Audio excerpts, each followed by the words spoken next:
Boy friend کوئی culture نہیں ہے، یہ ان لوگوں کا کلچر ہے جن کو آخرت کا نہیں پتہ، جن کو جنت کا نہیں پتہ، جو جہنم کو نہیں جانتے، یہ ان لوگوں کا کلچر ہے۔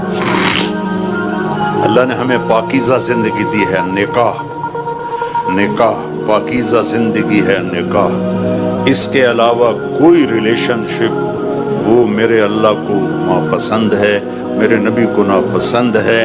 اور آپ چونکہ ایک امتحان میں ہیں کہ بچیاں بھی جوان بچے بھی جوان، تو بیٹا جنت کو یاد کرو کہ اللہ تعالیٰ اصل موج تو جنت میں ہونے والی ہے، یہ تو ایسے عارضی زندگی۔ آپ کا قد پتہ ہے کتنا ہوگا جنت میں؟ 130 فٹ، 130 فٹ، اور ان کا بھی قد ہو جائے گا 130۔ اور جنت کی حوریں جو ہیں وہ اب بھی اس وقت زندہ ہیں 130 فٹ کے ساتھ۔ ایسی میں نے بچوں میں بات کی تو ایک بچہ بعد میں کہنے لگا مولانا یہ اتنے قد کی ضرورت ہی کیا ہے، ہم تو اس پر ہی خوش ہیں۔ میں کہا چلو فرض کرو تم 5.25 ساڑھے 5 پونے 6 فٹ کے جنت میں چلے گئے، آگے جو تمہاری بیگم ہے وہ ہے حور یا جنت کی عورت یا دنیا کی ایمان والی، تو اس کا قد تو ہے 130 فٹ، وہ تو تمہیں پکڑ کے جیب میں ڈال لے گی۔ پھر وہ ایک جوڑا نہیں پہنتی ان کی طرح، وہ 100 جوڑے پہنتی ہیں، اور ہر جوڑے کے پیچھے جوڑا نظر آتا ہے، ہر جوڑے کے پیچھے جوڑا نظر آتا ہے۔ اب میں نے کرتا پہنا ہے، بنیان آپ کو نظر نہیں آ رہی، وہ 100 جوڑوں میں اس کا ہر جوڑا نظر آئے گا۔ میں نے کہا وہ اس نے تمہیں مثلاً 85 نمبر جوڑے میں ڈال لیا، اب تم ہوں کر رہے ہو مینو کڈو، وہ کہے گی تو ہیں کتنے، میں تو پتہ ہی نہیں پہ لگتا، پھر تمہیں پکڑ کے لوریاں دے، میرے لال آ گیا، میرا لال آ گیا ہے۔ تو بے وقوف اللہ نے ہمیں ڈیزائن ہی 130 فٹ پہ کیا ہے۔ آدم علیہ السلام 130 فٹ کے تھے، اما حوا 130 فٹ۔ آپ نے سنا ہے یوسف علیہ السلام دنیا کے حسین انسان تھے سب سے زیادہ، اما حوا دنیا کی ساری عورتوں میں سب سے حسین عورت تھی، سب سے خوبصورت عورت تھی۔ زندگی کا مزہ لینا ہے تو یہاں برداشت کرو، اور پھر آگے اللہ تمہارے لیے جنت کے دروازے کھول دے گا۔ اور اللہ تعالیٰ اب آپ اتنے سارے آئے ہو میرے محبت میں تو مجھے خوشی ہو رہی، مجھے اچھا لگ رہا ہے، کیوں نہ چاہیے، اللہ کی دی ہوئی عزت ہے، محبت ہے۔ جب آپ لوگ جنت میں بیٹھو گے تو اپنے میاں بیوی کے ساتھ سارے بیٹھیں گے تو جنت کے غلام آئیں گے سلام کرنے کے لیے، سلامن سلاما سلامن سلاما، تو وہ بڑا اچھا لگے گا یار، اتنے ہمارے نوکر۔ سب سے ادنا درجے کا جنتی اس کے 80,000 نوکر ہیں، سب سے ادنا درجے کا جنت 80,000 نوکر۔ وہ بہت دیر سے نکلے گا جہنم سے، اس کا نام جوہینہ ہوگا۔ تو جب وہ جنت میں آئے گا نا تو اس کو ویلکم کریں گے تو کہیں گے آقا آپ کدھر رہ گئے، سارے جنتی تو آ گئے، آپ کدھر رہ گئے؟ کہے گا شکر کرو میں آ ہی گیا، میں بڑے لتر کھا کے آ رہے ہیں۔ تو لتر کھا کے جنت میں نہیں جانا، سیدھے جانا ہے۔ یہاں کی شراب کیوں حرام کی ہے؟ وَسَقَاهُمْ رَبُّهُمْ شَرَابًا طَهُورًا، اللہ کہہ رہا میں خود تمہیں پلاؤں گا شراب طہور۔ یہاں شراب کیوں حرام ہے؟ کہ انسان کو پاگل کر دیتی ہے، بیٹی اور بیوی کی تمیز مٹا دیتی ہے۔ تو اللہ کہہ رہا ہے 4 دن صبر کر لے، تیرا رب تجھے پیش کرے گا، یہ لے، اپنے رب کے ہاتھوں سے پی شرابً طہورا، اپنے محبوب کے ہاتھوں سے پلوائے گا، آ میرا امتی یہ میرے ہاتھوں سے پی، آ میری بیٹی یہ میرے ہاتھوں سے لے، میرے ہاتھوں سے پی۔ زندگی تو وہ آ رہی ہے، یہاں تو زیادہ کھا لو تو مصیبت، کم کھا لو تو مصیبت۔ جاتے ہوئے سفر، میری زندگی سفروں میں گزری، سب سے پہلے میں دیکھتا ہوں یا کوئی ٹوائلٹ ویکھے جی، کبھی پیشاب آ جاوے تو بندہ، کوئی سڑک تو ایسی ہو جہاں کوئی ٹوائلٹ نظر آئے، وضو کی جگہ نظر آئے۔ پیشاب ایک الگ مصیبت ہے، اور سٹول پاس کرنا ایک الگ مصیبت ہے، اور وہاں جا کے نہ پیشاب ہے نہ پخانا ہے، کھاتی جاؤ کھاتی جاؤ کھاتی جاؤ کھاتی جاؤ رچی جاؤ، نہ پیشاب ہے نہ پخانا ہے۔ اور ایک کپڑے بدلنے میں عورتوں کا شوق ہوتا ہے ڈیزائنوں کا، تو وہاں نہ درزی ہے، نہ پرنٹنگ مل ہے، نہ ٹیکسٹائل مل ہے، اور نہ کوئی وہاں الفتح کیا اس کو کہتے ہیں مال ہے۔ وہاں ایک درخت اس کا نام ہے طوبہ، اس کے اوپر ایسے پھول یوں کر کے نیچے لٹکے ہوئے، ایسے یعنی یوں ایسے نہیں ہیں، ایسے ہیں۔ طوبہ یہ آپ کا سب کچھ ہے، آپ کے جی میں آئے گا کہ مجھے کپڑے بدلنے ہیں اور اس ڈیزائن کے بدلنے ہیں، یہ یوں سیدھا ہوگا اور اس میں سے ایک ایسے روشنی نکلے گی جیسے وہ کیمرے کا فلیش نکلتا ہے ایسے۔ اس کے بعد جب آپ اپنے آپ کو دیکھیں گے تو پہلے 100 کپڑے غائب ہو چکے ہوں گے اور نئے 100 جوڑے آپ پہن چکے ہوں گے، کیونکہ پوری جنت میں واشنگ مشین کوئی نہیں، سرف کوئی نہیں، صابن کوئی نہیں، ٹوائلٹ کوئی نہیں، گندی نالی کوئی نہیں، گٹر کوئی نہیں۔ یہ ساری دنیا کی مصیبتیں ہیں۔ زیادہ کھا لو تو ٹوائلٹ بھاگو، کم کھا لو تو سر میں درد شروع ہو جائے۔ وہاں میرا اللہ کہتا کھا میرا بندہ، پی میرا بندہ، وَسَقَاهُمْ رَبُّهُمْ شَرَابًا طَهُورًا، میں تیرا رب تجھے پلاؤں گا کھلاؤں گا۔ جب وہ نوکر چلے جائیں گے تو فرشتے آئیں گے، يَدْخُلُونَ عَلَيْهِمْ مِنْ كُلِّ بَابٍ، فرشتے آئیں گے کہیں گے سلام علیکم سلام علیکم، جناب ہم آپ کو سلام کرتے ہیں۔ وہ کہیں گے یار تم تو نورانی مخلوق ہو، ہمیں سلام کیوں کرتے ہو؟ وہ کہیں گے بما صبرتم، نوجوان بڑی غلط زندگی گزارتے تھے، تم نے بڑی پاکیزہ زندگی گزاری اور صبر کیا، صبر کے بدلے میں آپ کو سلام ہے۔ جب یہ سلام کا نشہ باقی ہوگا فرشتے سلام کریں۔ ایک ہمارا زمیندار ذوالفقار علی بھٹو مرحوم سے ملنے چلا گیا، اس سے 2-4 باتیں حال حوال کی ہو گئیں، واپس آیا، لوگ چودھری صاحب سناؤ کی رہا تو منہ اینج کر لگے، وہ چودھری صاحب دسو صحیح بھٹو نال جو گل ہوئی وہ منہ اینج کر لو، وہ کی ہو گیا جی؟ وہ آکھن لگا اسے منہ نال میں بھٹو نال گل کی تھی ہوں توڑے نال بھی گل کر۔ تو فرشتوں کا سلام ایسے آدمی ہوا میں اڑیں گے، ہائے ہائے ہائے ہائے، میرے صرف الفاظ ہیں، اگر چاہوں تو نقشہ کھینچ کر الفاظ میں رکھ دوں، مگر تیرے تخیل سے فزوں تر ہے وہ نظارہ۔ اب جو حدیث بتانے لگا ہوں اس کو سوچو بھی تو سمجھ میں نہیں آئے گی۔ ایسے میرے رب کا عرش کھلے گا اور اللہ مسکراتا ہوا اپنے خوبصورت چہرے کے ساتھ سامنے آئے گا اور کہے گا سلام قولا من رب الرحیم، میرے بندے بندیو آج تمہارا رب تمہیں سلام پیش کرتا ہے، تمہارا رب تمہیں سلام پیش کرتا ہے۔ پوچھے گا اللہ حل رضیتم، خوش ہو؟ کہیں گے یا اللہ موجاں لگ گئی ہیں، بڑے خوش ہیں۔ تو اللہ کہے گا کچھ مانگو، کہیں گے راضی ہو جا، وہ کہے گا راضی ہوں تو یہاں بٹھایا، نہیں تو تھے نا تنوں کھلے مار رہے ہوں دوزخ وچ، میں راضی ہوں کچھ مانگو۔ کہیں گے یا اللہ جب ہم لاہور میں تھے نا نمازیں پڑھتے تھے پر بے ڈھنگی سی تھیں، ہمیں تو پتہ ہی نہیں تھا تو اتنا خوبصورت ہے، تو آج ہم تمہیں دیکھ کر ایک سجدہ کرنا چاہتے ہیں، تمہیں دیکھتے ہوئے ایک سجدہ کرنا چاہتے ہیں۔ ہائے ہائے ہائے، تمہارا رب کہے گا میرے بندو لاہور میں تم میرے غلام تھے، میں آقا تھا، آج میری جنت میں تم میرے مہمان ہو اور میں میزبان ہوں، اور مہمان سے کام نہیں لیا جاتا، میں مہمان بن کے آیا ہوں، مجھے پروٹوکول دیا جا رہا ہے۔ تو اللہ کہے گا تم میرے مہمان ہو، کلوا واشربوا ہنیئا بما اسلفتم فی الایام الخالیہ، جاؤ کھاؤ پیو موج کرو، تمہارا کوئی حساب نہیں ہے۔ پھر بچوں ایک زندگی آگے آ رہی ہے، اس کی تیاری کرو، 5 وقت نماز پڑھو، میری طرح بسم اللہ سے کتاب نہ کھولو بلکہ واقعی کتاب کھولو، اور اللہ تعالیٰ آپ کٹھے لڑکے لڑکیاں پڑھتے ہیں، اپنی نظروں کی حفاظت کرنا سیکھو اور ایک حد اپنے درمیان قائم رکھو، اور جو اللہ نے ایک تعلق بنایا ہے شرعاً نکاح کا اپنے والدین کی مرضی کے ساتھ، ان کی دعائیں لے کر یہ قدم اٹھاؤ، ایسے دلیر نہ ہو جاؤ کہ بس میری پسند ہے میں نے شادی کرنی ہے، نہیں تو میں کورٹ میرج کر لوں گا۔ بے برکت ہوتی ہیں وہ زندگیاں جن کے ساتھ ماں باپ کی دعائیں نہیں ہوتی، ناکام ہوتی ہیں وہ زندگیاں جو ماں باپ کی دعا نہیں لے سکتی۔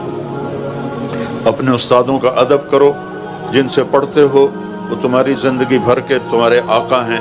حضرت مولا علی کا فرمان ہے کہ جو مجھے ایک حرف پڑھا دے میں اس کا غلام ہوں، جہاں چاہے بیچ دے، جہاں چاہے بیچ دے۔ اور یہ تبلیغ کا خوبصورت کام ہے۔ میری بسم اللہ یہاں سے ہوئی تھی، آپ کو بھی کہتا ہوں کہ 3 دن صرف جایا کرو جماعت، زیادہ نہیں، لانگ ویکنڈ آ جائے 3 دن، آج کل تو ویسے ہی 3 دن پڑھائی ہے، 3 دن بند ہے ایسی، تو آپ لوگ 3 دن جماعت میں جایا کرو، جو نمازیں قضا ہوگی اس پہ توبہ کر لو، اور آج کے بعد یا اللہ نہیں چھوڑوں گا، اور پڑھنا شروع کر دو۔ اللہ تعالیٰ کوئی باریک حساب تو لیتا نہیں، اگر وہ باریک حساب لے پھر تو کوئی بھی نہیں بخشا جائے گا۔ ایک بدو آیا، یا رسول اللہ قیامت کے دن حساب کون لے گا؟ آپ نے کہا اللہ۔ کہنے لگا موجاں بخن بخن موجاں ہو گئی ہیں موجاں۔ تو آپ بڑے حیران ہوئے، کہنے لگے کس بات کی موجاں؟ کَإِنَّ الْكَرِيمَ إِذَا قَدَرَ عَفَا، سخی بادشاہ پکڑ بھی لے تو پھر سخاوت کی وجہ سے چھوڑ دیتا ہے۔ تو اس کا مطلب یہ نہیں کہ بھئی تم کہو کہ ہن نماز ہی نہیں پڑھنی، اللہ آپ ہی چھوڑ دے گا۔ حسینی فلسفہ سامنے رکھو کہ کربلا کے میدان میں نماز نہیں چھوڑی۔ اگر 1400 سال کی تاریخ میں کسی کو گنجائش ملتی نماز چھوڑنے کی تو کربلائی قافلے کو ملتی، کہ جن پر ظلم و ستم کی تاریخ لکھی جا رہی تھی، ان کی گردنیں کٹ کے نیزوں پہ چڑھ رہی تھی، اور اوپر تپتا ہوا سورج تھا اور نیچے جلتی ہوئی ریت تھی، اور یہ سارا جنتی ٹولہ تھا سارا۔ جنگ سے پہلے امام علی کی آنکھ لگ گئی، اتنا قلبی اطمینان کی آنکھ لگ گئی۔ کسی کو کوئی بیماری سنا تو بھیڑ سی تو اس کا سونا ہی حرام ہو جاتا ہے، اور آپ سامنے موت نظر آ رہی اور آنکھ کھلی تو ہنسنے لگے۔ بہن زینب نے پوچھا یہ کوئی ہنسنے کا موقع ہے، کیوں ہنسے ہو؟ کہا بھی اللہ کے نبی خواب میں آئے، کہہ رہے ہیں بیٹا تجھے لینے کے لیے آ گیا ہوں۔ یہ جنتی قافلہ ہے۔ نماز کا وقت ہوا تو آپ نے اشارہ کیا، آپ کے رائٹ سائڈ پر زہیر تھے، زہیر بن قین، کہ شمر سے کہو نماز پڑھنے دے۔ اللہ اکبر اللہ اکبر۔ تو انہوں نے آگے بڑھ کر شمر سے کہا کہ تھوڑی دیر رک جاؤ، ہمیں نماز پڑھنے دو۔ تو اس کے ساتھ ایک دوسرا سردار کھڑا تھا، عمران بن حسین کوفی، وہ کہنے لگا تمہاری تو ہوتی ہی نہیں۔ اللہ لعنت ہے، آل رسول کی نہیں ہوتی تو تمہاری ہوتی ہے۔ تو انہوں نے واپس آ کر کہا جی وہ نماز کے لیے جنگ نہیں روک رہے۔ تو آپ نے یہ نہیں کہا چلو جام شہادت نوش کرو، آپ نے کہا آدھے نماز پڑھو آدھے جنگ کرو۔ آدھوں کو نماز پڑھائی، آدھوں کو جنگ کروائی، پھر ان آدھوں کو نماز پڑھوائی، پہلوں کو جا کے جنگ پہ کھڑا کیا، اور عصر سے پہلے سب کے سر کٹ کے نیزوں پہ چڑھ گئے۔ نقش توحید کا ہر دل پہ بٹھایا ہم نے، زیر خنجر بھی یہ پیغام سنایا ہم نے۔ تھے ہم ہی ایک تیرے مار کا آراؤں میں، خشکیوں میں کبھی لڑتے کبھی دریاؤں میں، دی اذانیں کبھی یورپ کے کلیساؤں میں، کبھی افریقہ کے تپتے ہوئے صحراؤں میں۔ شان آنکھوں میں نہ جچتی تھی جہاں داروں کی، کلمہ پڑھتے تھے ہم چھاؤں میں تلواروں کی۔ کربلا کلمہ پڑھتے تھے ہم چھاؤں میں تلواروں کی، تلواروں کی چھاؤں میں نماز نہیں چھوڑی۔ اور میری نسل بیٹھے بیٹھے نماز چھوڑ دیتی، تجھ سے سرکشوا کوئی تو بگڑ جاتے تھے، تیغ کیا چیز ہے ہم توپ سے لڑ جاتے تھے۔ ہائے ہائے ہائے۔ تو میرے بچوں ہمارا ایک مستقبل ہے، ہمارا ایک فیوچر ہے۔ اللہ مجھے بھی توفیق دے، آپ کو بھی توفیق دے۔ آپ اتنے زیادہ اکٹھے ہو، مجھے اتنی خوشی ہو رہی ہے۔ جب مالی اپنے باغ میں غنچے کھلے دیکھتا ہے تو اس کا دل بھی کھل اٹھتا ہے۔ تو میرے والد جب چکر لگا کے آتے تھے نا زمینوں سے، تو ان کے چہرے سے پتہ چل جاتا تھا فصل کیسی ہے، کہ فصل اچھی ہوتی تھی تو ہنستے ہوئے داخل ہوتے، کوئی بیماری لگی ہوتی تو منہ نما کر کے ان کے سامنے۔ آج میں بھی اسی، میرے پاس الفاظ ختم ہو گئے، جذبات نے مجھے گنگا کر دیا ہے۔ کیا ایسا کبھی ہوگا کہ گورنمنٹ کالج، میں تو کالج ہی کہوں گا، اب تو یونیورسٹی ہے، کالج کہنا شاید چھوٹا آپ کو تھوڑا تکلیف نہ ہو، تو گورنمنٹ کالج میں یہ منظر کہ گراؤنڈ ختم ہو گیا ہے۔ یہاں ہمارے فیسٹیول ہوتے تھے گانے بجانے کے نا، تو اس زمانے میں ہمارے جو دوست ہیں جماعت اسلامی کے، وہ بڑے متعارف، جاوید ہاشمی ہمارا پریزیڈنٹ ہوتا تھا، جاوید ہاشمی جو اب وہ ملتان والے، تو تو ادھر وہ ہمارے تبلے چل رہے تھے، ہارمونیم چل رہے تھے، تو جماعت اسلامیہ والے آ گئے لڑکے، انہوں نے ہمارے تبلے توڑ دیے، ہارمونیم توڑ دیے۔ بعد میں پھر ہماری باری تھی، وہ پھر ہم نے بعد میں اپنا بدلا لیا۔ تو لیکن آج جہاں یہ میں دیکھ رہا ہوں، جب میں خواب دیکھ رہا ہوں آج کہ اتنی بچیاں بیٹھی ہوئی ہیں، سب کے سروں پہ دوپٹہ ہے، اور یہ اتنے نوجوان اتنی محبت سے، اچھی خاصی دھوپ میں تمازت ہے، حدت ہے، گرمی ہے۔ تو میں آپ سب بچوں کا شکر گزار ہوں بیٹا، اور میری آخری بات ہے، اگر آپ کسی سے لڑے ہوئے ہو تو صلح کر۔ آپ ان 14,000 بچے، 14,000 بچوں میں کوئی دو آپس میں لڑائی نہ ہو، معاف کر دو، کسی استاد کی بے ادبی نہ ہو، نماز نہ چھوٹے، اور سچ بولو، اور اس ملک کے لیے اپنی صلاحیتوں کو بناؤ، اس ملک کے لیے۔ انگلینڈ میں ایک آدمی سے ملا تو کہنے لگا پاکستان والے سب ہدایت پہ آ گئے تو یہاں آ گئے ہو ہمیں تنگ کرنے۔ میں نے کہا نہیں، آپ کو لینے آیا ہوں تاکہ وہاں کٹھے چل کے محنت کریں، آپ روٹی کے پیچھے بھاگ کے ادھر آ گئے اور ہمیں تانے دیتے ہو کہ پاکستان والے ٹھیک ہو گئے۔ میدان میں ڈٹو، روٹی کے پیچھے بھاگ، وہاں جا کے تم نمبر 2 مخلوق ہو، چاہے تم ساری دنیا کی ڈگریاں لے لو، تم کالے ہو، تمہیں عزت نہیں دیتا معاشرہ۔ جو اپنے دیس میں عزت ہے وہ کہیں نہیں ہے، اس کی تنگیوں کو برداشت کرو۔ یہ میرے نبی کی امت پر محنت کرو، تو اللہ کا نبی اپنے ہاتھ سے پلائے گا، آجا میرا امت۔ تو نیت کرتے ہو سارے؟ بہت خوشی ہوئی، بہت شکر گزار ہوں۔ نے فرمایا اللہ نے آدم کی نسل کو دیکھ کر عربوں کو الگ کر دیا، پھر عربوں کی نسل کو دیکھ کر اس میں مضر کو الگ کر دیا، پھر مضر کی نسل کو دیکھ کر قریش کو الگ کر دیا، پھر قریش کی نسل کو دیکھ کر اس میں سے ہاشم کو الگ کر دیا، پھر ہاشم کی نسل کو دیکھ کر اس میں سے میرے اکیلے کا انتخاب کیا۔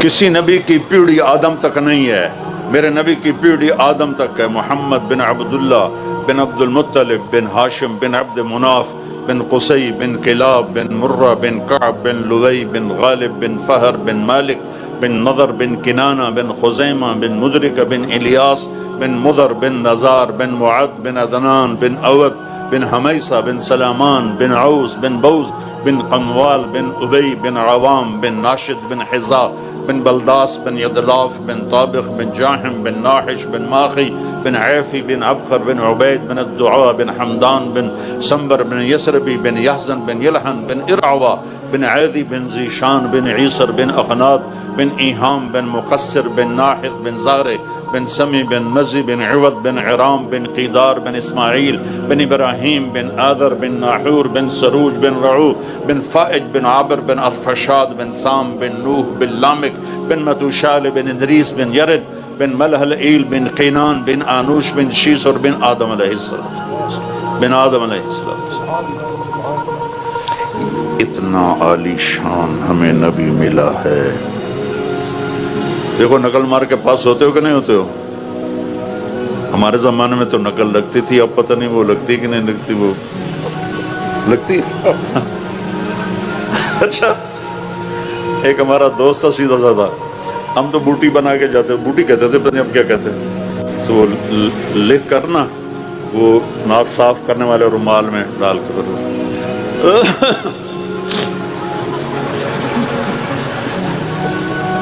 پھر وہ چکر لگا کے چلے گئے نگران۔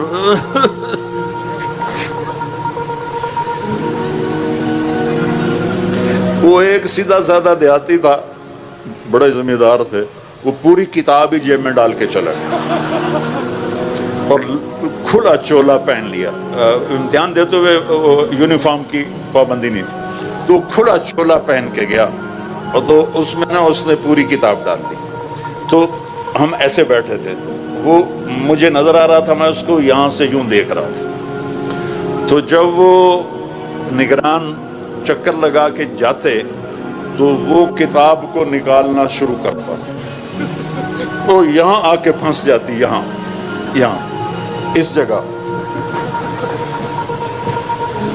جتنے میں وہ کتاب نکلتی اتنے میں وہ نگران دوبارہ چکر، تو پھر یوں کر کے بیٹھ جاتا۔ وہ بالکل ہی بدھو تھا, اسے کچھ نہیں یاد. ہم تو پھر بھی حافظہ اچھا تھا, کوئی یاد بسم اللہ کر کے 5-6. تم اندازہ لگاؤ, سینٹرل ماڈل اسکول 8ویں جماعت میں سیکنڈ آیا.